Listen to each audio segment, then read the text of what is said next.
нома аз як бародари исломӣ аз шаҳри Москов навиштааст ки фоҳиша аз модар таваллуд намешавад. фоҳишаро мо мардҳо ихтироъ мекунем.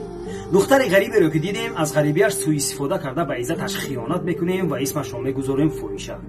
духтари ғарибе ки эҳтиёҷ ба як луқма нон аст, бо ваъдаҳои ширин ва ё издивоҷ фиребаш медиҳем, баъд аз истифода бурдан телефонҳои худро кушта ғайб мезанем, баъд исмашро мегузорем фоҳиша. ин мард ба чунин бадин ҷавонмард. агар мо ҳамон духтари ғарибро кӯмак кунем, ӯ фоҳиша нахоҳад шуд. агар ҳамон духтари ғарибе ки эҳтиёҷ ба як луқма нон аст, ақаллан закот бидиҳем ва ё лоақал қудрат ва тавоноии дуюм зан никоҳ карда гиремаш, ӯ фоҳиша нахоҳад шуд. агар мо модару хоҳар, зану духтарҳои худро мадди назар дошта бошем, ҳеҷ як хонуми мусалмоне фоҳиша нахоҳад шуд. ва хеле агарҳои дигар, лекин як нуқта бас аст, агар шуъур аст. аҷаб номаи нанговаре. حق بجانب نویسنده. اللهم صل على